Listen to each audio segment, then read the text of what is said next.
Party ni nyo obi abia ye nyina ye dia ene ya form say ye party adwuma campaign me ye campaign me consultancy me hu Vivian J ho makach na wono Vivian J na mu set wo your bar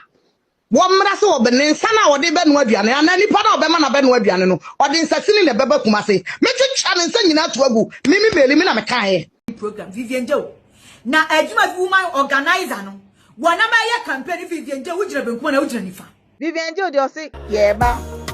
katre omo ye ba katre omo ye bo edra na duwa yenda enti eyasemo ha ebusia se unim se school feeding program no ade aye former president His Excellency John Ejekum Kufuor ene de baye 2005 ena school feeding program ebebo aze wo Ghana chese yenuanom nketwa ene yemu bi mo amukọ saito mo nyina mu feel school feeding sanse those days na de ye na enuane no nutritious afei so ye maame mo sika edwo omo efiti 2005 ebesi ne school feeding program koso nansen yate se omo ye adwuma no His Excellency John Dramani Mahama bae no pese ebi modi omo dwumadie no gu ho kakra na yetoto niema eninti na omo kra kasa se adwuma no ye je from nsem ene ade. Some of us are widows. Some of us, we have orphans under us. Single parents. We are pleading. Yegusu aye hwes ye ne mpanimfo kasa se adwumadie ni bekoso na omo a yaje omo da asan ne omo nkwansan ne omo ntre frɛ omo nsɛm se ye omo no aduane ma nkwada ne biem no. Odu ani kyerɛ mu ahafo ano South East constituency wo Ashanti regional.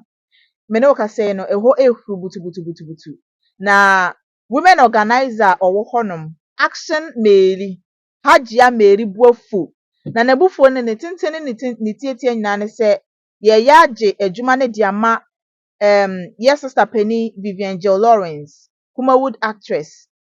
aden a ono nso ye NDC ni se yato abawie na ye appoint nkrofo ne ye the appointment letters ma nkrofo dia ono nso fatase ye ma ne bie eninti yese ono nso nkodi dwuma ewa Hafano South constituency honom school feeding no onko na onkohwe so ntoto ne ma nnuane no ano enkoso na nkwada ne nso emfili eno na haji a kire se no ye no ane se na amen onti ase dasan se party no ebra ye campaign wanhu Vivian J therefore ahai aba loudest and any first time I wish me a Mr. subscribe like afi so share na comment na ending komo wase social media platform ne so ba bia aba loudest to share me a follow me ye den komo ne beto aso ewo ho Hajia Mary Action Mary osi obetwitwa Vivian J ne nsa ato akone na okoba biemu a obeba be handle school feeding program na me ahwe ye ntie bi for an South East women organizing makasa ese menya madwen senka mekasa but ensem bi aye koso no ho ye mu bi yenye a obi anim se yenye but the way I see e kan me ye ho down no enipa bi nim de ba ye suban sitie ba me ye madwen senka me nkasa o platform so because me dey person me ye no maboa me ho se me ye enti ka me nkasa o platform so abusuafo momfa buoma ye kakra momfa buoma ye se ye ne eto abama ye branch fo no ye di buoma ho mo eti etwa se yesu ye di buoma mo regional women's organizers na regional women organizer di buama mo national women organizer ye nyina ayaka bo mo di buama ma ye ho sabi obi nya akwala o party ni nya obi abia ye nyina ye dia ene ya form se ye party adwuma Edienti ne beba se as a constituency women organizer me sanka me my appointment letter krampo eye yetimi ma obi ensa free Accra free Kumase na ne sanka na appointment letter no de na me constituency be press school feeding aye kopenda asan ya pe ba bi obeda wallahi bakere wallahi bakere a obesi mi constituency sa obenu aduane me pa mo chawo awie ya na me constituency ni mu nyina ye friend say headmasters ni na school feeding wo omo ho no nyina me wo bia number obi aso me wo me number me wo ho ana ye friend say headmaster ba ko frɛ me ofrɛ mo say agia e de na ekoso me wa ha oba bia ba say ya ma ne letter so ombe no aduane me so oba ba no no wo say wo ba bi ana me see you mate me ba ana wo so wa wie na okọ na me say wo boa ye ma ne letter ho ane ma ne letter ana wo so letter no so no wo say letter no ma Gloria ene sign ye ene de letter no ma no say omra me no school feed na me say sa okay mate ana me de me tu car ana me kodru ya oni ho ana me je ne number me frɛ ya eye Vivian J na o hate film no Vivian J ani ama ne school a wo ba be noa Vivian J nya oba nche me Vivian J nya o man nche o man na me no mo call campaign me ye campaign o me consultancy me hu Vivian J o ho makach na wo no Vivian J na mu se so your ba womra se obene nsa na wode be no aduane ana nipa na obema na be no aduane no ode nsasini ne beba kumase metwetwa ne nsa nyina to agu mimi meli mi na mekae wa record me kasa send ya mama Gloria emfa me ho maka se me Vivian J your ba womra me constituency ya se obe no aduane metwetwa ne nsa nyina to agu na makodam mepe mo ka se yagimi wo ho mo de ye adwuma wi a ye yagimi fo o mamo Munkwa na mudaka imu yeye. Munkwa na mu sifia kesi yeye. Yenye nkrasefo nya jimi fo ma mo saade bia. Na wiase me ka kire mo. Wiase yemfa nkọ ba bia. Dia wo ye bia one day wo be ka wonsa agu bu na wagya ho akọ. Dia nipa da sane dia wo ye bia wo be ka wonsa agu bu na wagya ho akọ. Enu achi ma elo mo se mpanifo ni nim ho hwe. Me wo ho ana elo frɛ me. Your national deputy woman organizer send me why na ama me say to me ni say wonu wo moama obi free national free akre ba ba no aduane me si metwitwa na me say oh yes mimi meli na me si metwitwa ni pakron sa to agu because me kwa campaign ma hu wo ho ani ma hu ni pakron so ho ni pakron woni constituency ba bi oto aba no onkwaje ni school feeding wo ho na me de me nkọ demonstration mimi nkọ demonstration bi sister me de mimi wo me constituency ho Kerebia was so a person of Benuadian, Ombra, Obaba to me actually me you are saying more. Don't do one damn banza, Mokasi Jimmy Wahon. Mokasi Jimmy. Yan fire ye fling ya Juma, ni ya den crofoma, a pen for a bimu business, a good bimu warriagu, not the Biamaya, sir, Mompana Modaka is moye, Mompana mo, Musifia ye, Yen ye, and ya 4 years a penny a better, yen a bogu meshono, not 4 years yet. 4 years no pe any you betcha Vivian J o si yeba katre omo yeba edra na jo ayenda enti eyasemo na enye haji anko na ne buafu sister ba ko bi so ebuafu ukọ ebono ho no mo a ono so support de ye maame haji ya eka no ono so che se debi Vivian J o ba da ben campaign time ye hu anim na sisi ade aben a o ba bedi ye be yi unsa to akune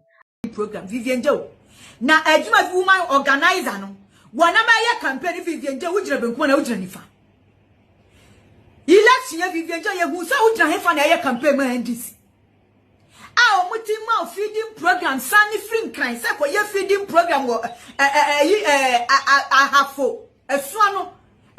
ko ye feeding program wo na woman organizer no obufa so wo bra ye ne ti wo na wo ko ye feeding program ya TB wo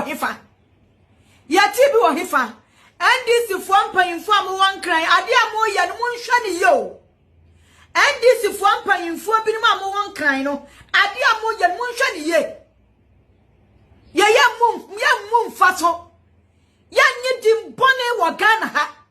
emankrofo nse ye ma amene ma ya emankrofo ni abusiafo atem enkrofo nnome ye mmoye duachi emankrofo mfa ye nante nro so adunsifo so ene party ni ba ya me Porsche me nya feeding program Vivian J atmanya letter basane Efrin kan ya ma Vivian J so nko ye feeding program na adwuma me ya ne wo Ghana ha no adwuma na woman organizer ne ya ne Ghana Vivian J ye bi ana o ya actress ni ntia wo ya actress o tama be di John Dramani Mahama tam be ku John Dramani Mahama ni ma se ya na ma ya campaign ya chese ya ti jidim bone be di atema yeso ye di babinti na so sa be kan ya nkrofo kan semboni gu yeso ya hotani because of NDC nti na Vivian Jejina benkuma na ogina ni fa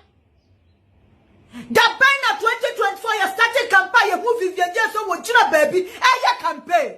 and now we be defending party no and now we be defending John Dramani Mahama and now we be defending Vivian Jo do le mu you form ni ya pufa so no woman organizer na pufa so no e wa hafu aso ni Vivian Jo won ka ho bi you form just so you form na nya gridia na mesa na afia hyewa si aboa wi wo ko feeding program ya yedai Vivian Jo wo ko feeding program ya yedai yani ye mwa ba nwoye ye mfra busuam ade ade sifo mpanyimfo binom amo won kra ne mo ye no ye ti social media ye de yani na ahwade o edidicha enimuna enenam edidicha enimuna nenam sama bumani agusu se muni mabuna ye sori gina social media e konkodere ye adwumadere ma NDC a yeso ebeduru mrebiri ye bebuya ni agusu se ye nim NDC panyin bia me na me ka kire mo sa NDC fo panyin bi mo won kan se mabumani agusu se muni mabuna ye gina social media konkodere ye adwumadere ma party mabumani agusu se muni ye mon kaya yeso ebeduru mrebi no NDC fo panyin mon kai se ebeduru mrebiri yeso ya better ni ya ti amwa mu se yeso yenimu because NDC fo mpanyimfo bi no se na mwasia daniel magini mo ya hunsa sa mo nnoye mo mpaya sem mo ni ya sere kwa party ni opposition mo nkomonko party ba power mo nkomonko na mo kai se yeso ye nkrofo ma yeso ye bufa so ya what TikTok ye wo social media ye bufa so no NDC fo boy ye bufa so wo social media no yesu ye nkrofo ma ye firi nkrofo busiam yesu ye hunya ye busiafo eba ni se na NDC fo kra ye wo social media ye nya feeding program ye na Vivian Jo no oye actress ko nya feeding program ye se a woni woman organizer ekoko feeding program muti bi wo hifa Vivian Jo shaso you film uye NDC ni kura ye wuatuma ye campaign ye na ma bendi atambe aburu ya na wunyina benkumu nyina nifa because of NDC bebe chima be de nkotuma ade atia de want to go minsa Vivian Jo na atia benkumu na atia nifa makache woman organizer ne say wo ba ho mouth chance or mouth kwan me catch NDC woman organizer bi o wa reaching bia so say se tiri so wonya feeding program ni bi nyeye no bi o ye actress and now obi omuni ni wa region wa pass oba ye feeding program ma ne nya da Vivian Jo ye greedy dodo wo ye greedy ye pufa so ye bra no ye hu party ba power fedia mo de mo hu wura nipam aja mo ne mo nim nipa mo de mo hu wura nipam na ye me post ya de me ka NDC fo mpanyimfo am won kran say me post ya mabre na metebo ya na medimani ehwade nyodu ade hehwan wo pepa ne nsakwa se mon kai me post ya me ni bibia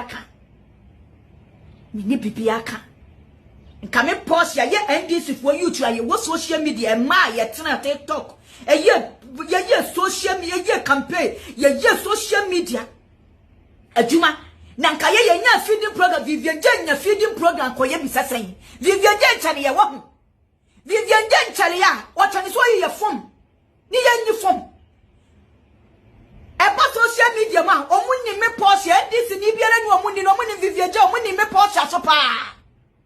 obi ane ne field wo social media Vivian Jo nya feeding program letter na me post me nya feeding program letter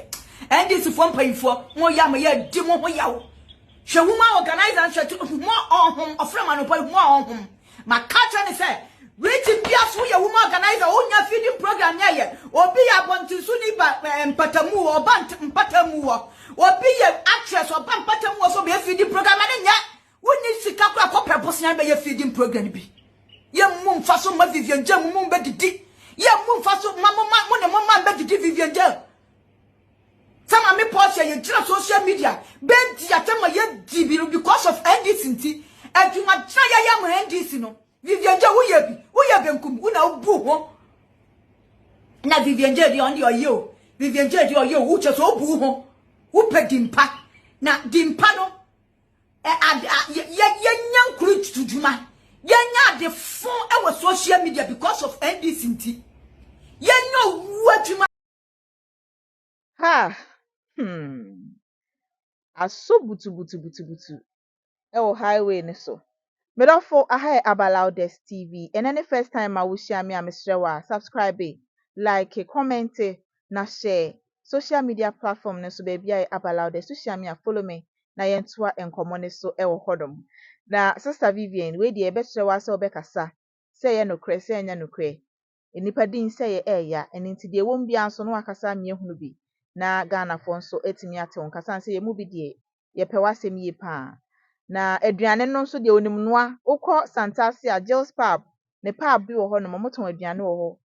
ekoyi ankasa enti sɛ saa dwumadi we mu de yɛde hyɛ ne nsa de ankora no be feeli mom nkora no be feeli pa enya agro enti yɛhwɛ sɛ yɛ nokra na sɛ nyɛ nokra yɛ twɛn sister Vivian Gill sɛ ɔno nso de ne nsɛm ba abeto dwa na ɛne abusuafo yi aha na mede wobesi o mesrɛ wa subscribe ma me wate ne yɛnkɔ yɛ din